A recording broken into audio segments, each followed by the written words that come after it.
It's about damn time.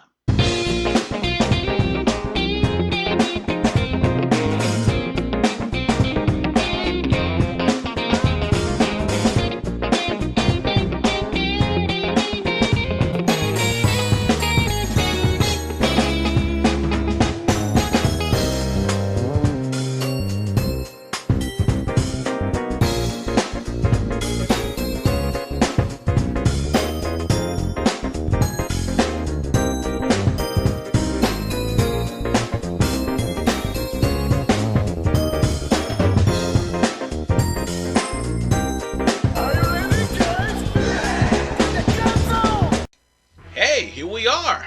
Dynasty Warriors 8 Extreme Legends was something that took a lot out of me. However, Empires, not so much, because I only had one version of the game. Thank God, because I wasn't ever doing that again. And while this isn't really the best version of the game, I still like the game nonetheless. Now, whether I like the game and how I review the game is two different things. Because yes, while it has its ups, it also has its downs. And I'll be covering the cons as well as the pros, just like I normally do. This is one of those games that it may be endearing or you may be frustrated. Because there are some things it does that kind of frustrate you. But let's be honest with you. This is, without a doubt, the last hurrah for the great Empires games, because considering the fact that I already have a review for Dynasty Warriors 9, it all goes downhill for there. And with that said, it is time for my review of Dynasty Warriors 8 Empires.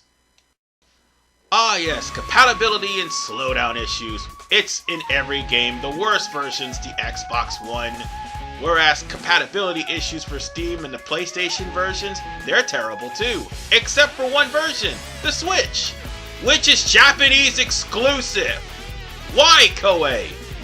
And let's not forget about that ever-glorious DLC that should have been in the game, where all you have to do is just play the game to unlock everything. Nope! All of this is locked behind some paywall for experience. It gets much more ludicrous than 9 Empires, but 8 Empires? Yeah, it's just as ludicrous if not worse. However, there's one version that doesn't have that problem. The Switch, which is Japanese exclusive. Fuck you, Koei. And then in a big brain move, they add an update that put an HDCP on the sound. And I found this out the hard way during my Twitch stream. So yeah, while I could hear everything that was going on, nobody else could. What a stupid move that was, Koei. Seriously. Lastly, you can only carry up to 60 people out of an entire force, and you can claim 25 lands. And the worst part is you have 850 characters to create, yet you could only hold up to 60 in a force. That's rather stupid. Oh, I'm not gonna dwell on the graphics because every gamer has their standards of how graphics would look. Otherwise, this is the end of the cons. Well, the biggest pro is, at least when you finally start the game, you can pretty much do whatever your heart's desire so long as it's available in the game. Yeah, you're gonna have to get some DLC, which kinda sucks, but still, at the end of the day, you've got a lot of room to customize. Much more than Dynasty Warriors 9 Empires, but still. You have armor that you can customize, you have hair you can customize, you have facial hair, you have ways of life, you have overall starting stats. Hell, even your Musou and your movesets can be switched up. You just pick a weapon, and you can pick the EX type if it's sharing with another person, and you can change up your Musou attacks, your aerial Musou attacks, and your rage attacks. That right there is something to behold. I'm happy they have that in the game because there is a lot of imagination that a lot of people can do with this game. All you pretty much have to do is just pick a weapon, pick a range attack, pick a Musou, pick an aerial Musou, pick a second Musou, and just go completely bonkers. Also, there's a ways of life in this game. The ways of life is basically what you do in Empires mode, and more importantly, how it's going to affect your character while the computer is playing. And now, we also have, new to this game, units. The unit creator is basically you creating your faction. You can have one officer and up to 9 subordinates in your faction.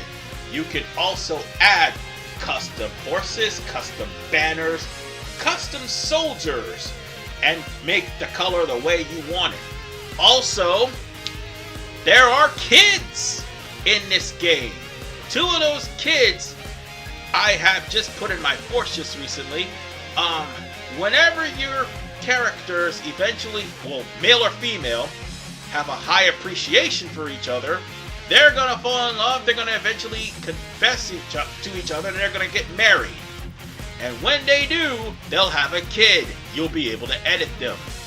And as for banners, I'm always showing the banners off because those are gonna show up in your force in battle whenever you do so. And now we have edit soldiers, another first.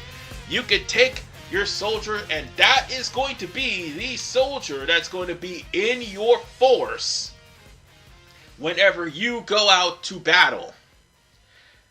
And whenever you bring the soldiers to battle, all you do is basically change up their equipment, change up the way they look, and add the symbol toward your flag, or don't add a symbol at all, it matters not.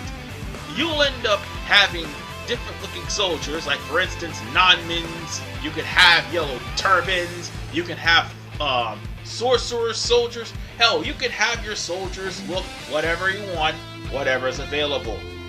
And the fact that you're actually able to make your army as opposed to having to have RNG, your army color shows up, that's actually fantastic. You want to know what else is fantastic? Being able to create your horse. So you won't have to worry about relying on red hair. Your horse will be red hair and then some. Depending on how you make it, you can change the ability of the horse, you can change the way the horse look, you can change the body type, the way most of the abilities, and you can make your horse keep you fully recovered at all times. But more importantly, you can customize scenarios. New to this game as well, you can pretty much change any scenario and you can customize your scenario however you want, and for the first time you can actually make custom characters to replace generic officers. Something that you were never able to do in other Warriors Empires games. Well, that is until Samurai Warriors 4. But this was the game that started it.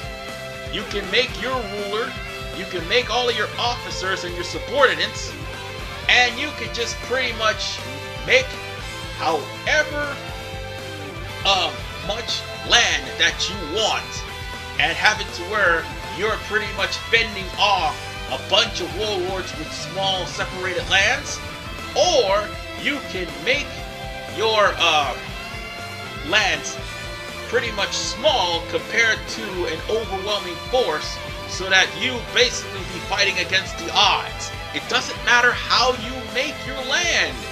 What matters is is exactly how you want your scenario to look, because at the end of the day, and as you can see, the expansion of the region, just looking at that makes me so damn happy. It's no longer attributed to Samurai Warriors anymore. Ha! I mean, yeah, back then, Samurai Warriors could actually already do that, but creating a scenario just like that, that's something Dynasty Warriors finally needed. And hell, you could be whatever you want in that scenario. An officer, a ruler, or a vagrant. You can either be a hero, or in this case, you can be a villain that just assassinated the Emperor. Hell, you can have an oath with Guan Xing as Shang Ba. Shang Bao. I made that a mistake.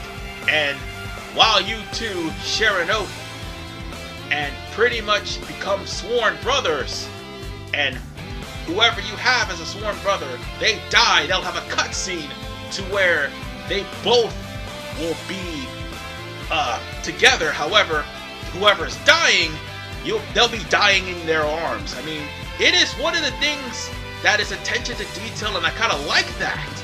Yeah, you could be a sworn brother to Guan Xing, but at the exact same time, Shang Bao can actually be confessed to by Guan Yingping. And when that happens, eventually you will get married. And eventually, after 4 or 5 months, you'll end up having a kid. They'll be fully grown, but you'll be having a kid. At least you don't have to wait till Empires to have a kid, as opposed to Dynasty Warriors 9. And at least you'll be able to fix your kid as soon as they appear. So that is absolutely great that they have a lot of freedom. Hell, you can even change the way these cutscenes look. Right now, I have Guan Yingping and Shang Bao marrying. You can change it to where it's a same-sex marriage, or incestuous marriage, or 2 enemies that happen to be male and female are married. You can have your OTPs in the gallery. That's something that is freaking hilarious, and you can do that because Dynasty Warriors 8 allows you to. Also, you can change the settings of your empire. So instead of you sitting in a throne and having your guys just stand there, you can have the scenery as the beach, or a tavern, or an encampment, or a fairy fortress, or even an amusement park as one of the DLCs, or even Snake Mountain. Yes, that's right, folks. You can literally be in Snake Mountain from He-Man and the Masters of the Universe. I was just joking about that. That's actually Snake Castle from Warriors Orochi, but still. You can have whatever scenery you like, whatever suits you, whatever floats your boat. Sometimes the DLC will actually throw you in some of these sceneries by default. And while we're on the subject, you're going to be practically in charge of all of the strategies if you are the Emperor or Prefect. Also, you'll be able to customize your horse, your equipment, and your residence, as well as the type of music and the soldiers, pretty much everything on the fly. You'll be able to pick politics so long as you have the items for it. And then, once you go through certain scenarios that's already there, you'll be able to get some scenario battles. Which the usual suspects are the Yellow Turban Rebellion, Bulao Gate, Guandu, Chirbi, and Chengdu. Hell, you can even go to free mode. Well, actually, yeah, a free mode invasion or a free mode defense, and change the way the defense and the invasion is. You can either have an uphill battle in invasion or defense, or you can have a one-sided battle where you beat the hell out of everybody. You can even go through all the quests in Empires mode here in free mode. So that way you can pick whoever you want, go to the quest, and be done with it. And then there's random scenarios, the raid scenarios, that back in the day while the servers were up, they'll have some scenarios where you'll be gaining some bonus points towards clearing them. And the more you cleared them, the more you did in the free mode, that's more bonus points that's going towards all of your Empires mode. Because guess what? Whenever you start a new Empires mode, you can use bonus points in order to take all your experience, all your weapons, all the experience from your soldiers, and bring them into your new empire, so that way you could just start and pick up where you last left off. I mean, there's only 4 timelines, but hey, you can keep the timeline going. And speaking of bonus points, for the first time in Dynasty Warriors, you can actually use bonus points to fortify your camps, to fortify all your bases. Yes, someone will be guarding that base, depending on how big the base is, or how powerful the base is. You can even change the base, provided you have the bonus points, to whatever you want, if you have the bonus points to do so. And when you do, you'll have healing bases where you can basically show up and get some healing done. You'll have some defense and offense bases, either of which will drop a offensive and defensive power respectively. Speaking of which, the bonus points will be used for items that you can have that will give you the edge throughout the entirety of the battle, as opposed to having regular items equipped to you. Those items will definitely help, since difficulty definitely matters again, because it affects how your AI as well as the computer's AI actually run.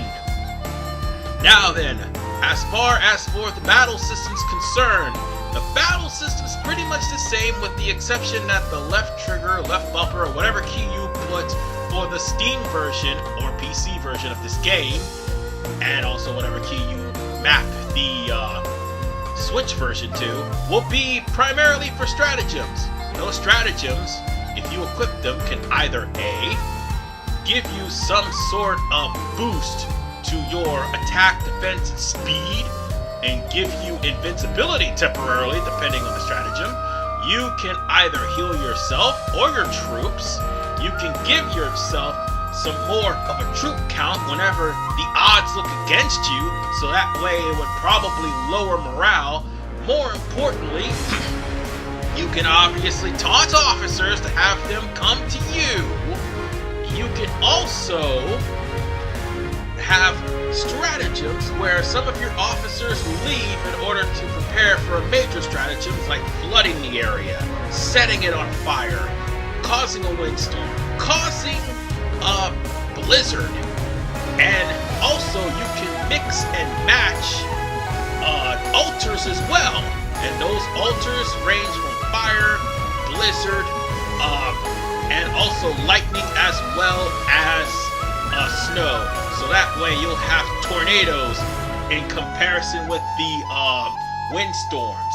You would have not only flash floods, but also thunderstorms along with the flash floods.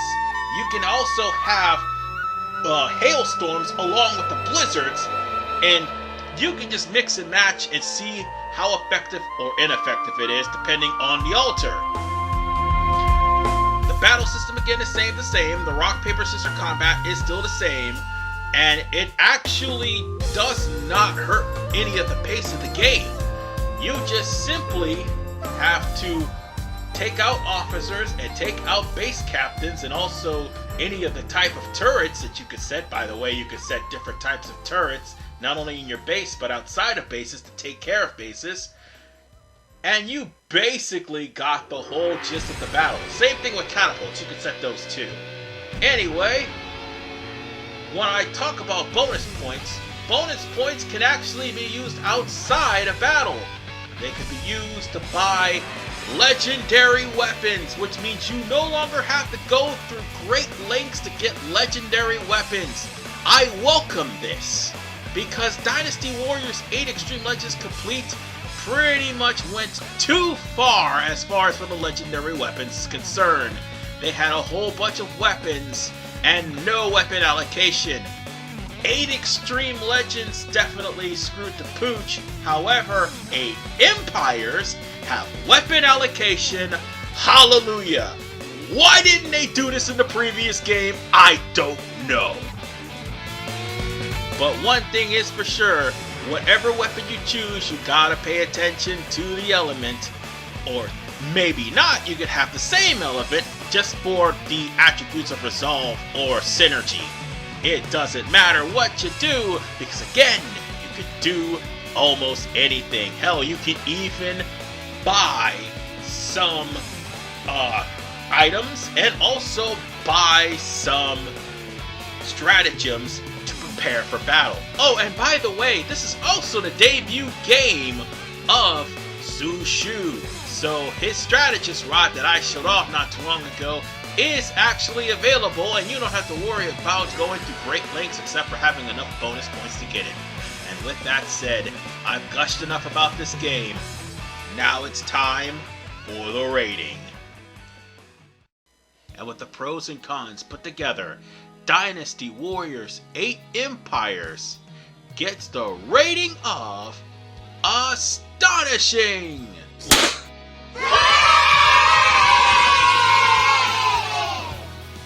That's my first astonishing, and that's as high as I could give it because the cons pretty much prevent it from giving it an RV-tastic. Otherwise, without the cons, this would be without a doubt the best Empires game ever, giving you a lot of creative freedom and giving you Jun Yu in his first debut. Needless to say, ladies and gentlemen, this right here would be the definitive Dynasty Warriors game. And speaking of which, my next review will be Dynasty Warriors 7 Extreme Legends Complete. I'm RVMan985. Thanks for watching my review.